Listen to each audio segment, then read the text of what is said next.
that is so funny that you would ask me about radios, because I can remember the radio that Grandpa had was probably closer to 5 feet tall, about 2.5 feet wide, and about 1.5 feet deep.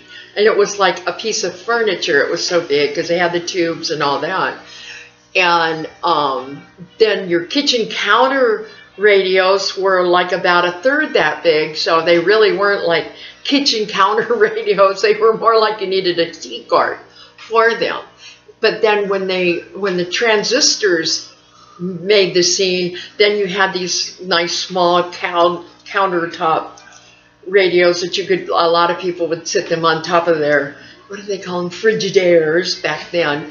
And then the transistor radios would be the difference between the old bricks of a cell phone and the little tiny things that barely fit on your face now, because the transistor radios were so tiny. It was like, wow, but they were a much louder. The sound was much better, and I'm sure the louder did not make a whole lot of parents happy. Did us though.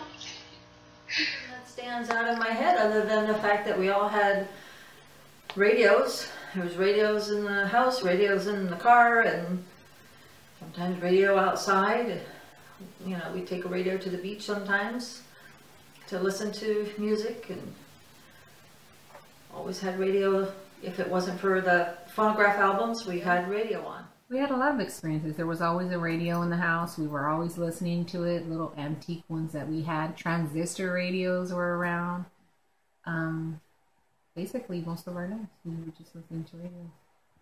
And first time I ever saw TV was at Uncle Bob's and Aunt Dodie's house. It was like a big family deal. I can remember all of us little guys sitting smack dab up against the couch.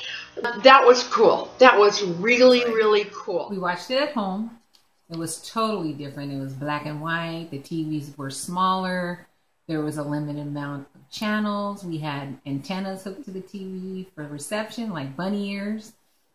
It was very different. I watched them in the living room, the teeny tiny living room of our teeny tiny little house.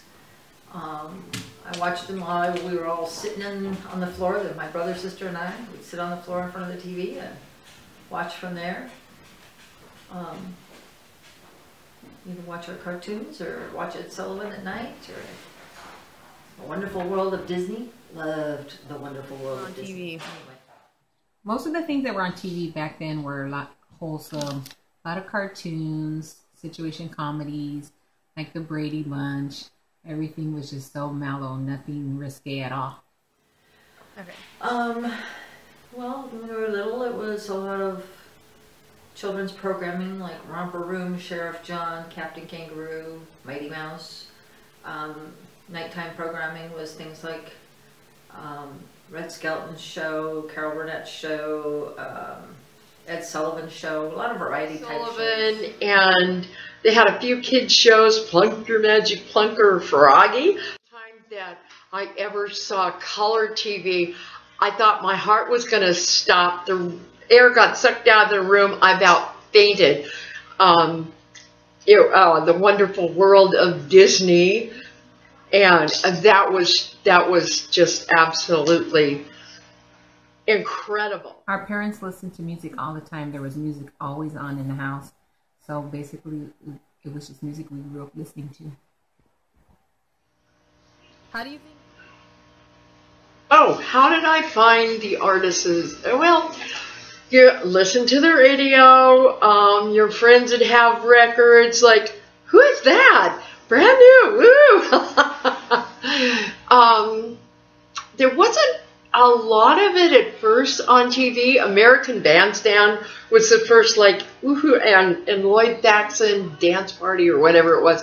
That was like a big deal for the kids, because if there was an artist to be listened to, that's where you went to hear it. And it was like Channel 13, and I forget what the other channel was. But talk about fun. Loved it. Really loved it. Radio. We listen to radio a lot. Ed Sullivan Show. Mm-hmm. Listen to Ed Sullivan too.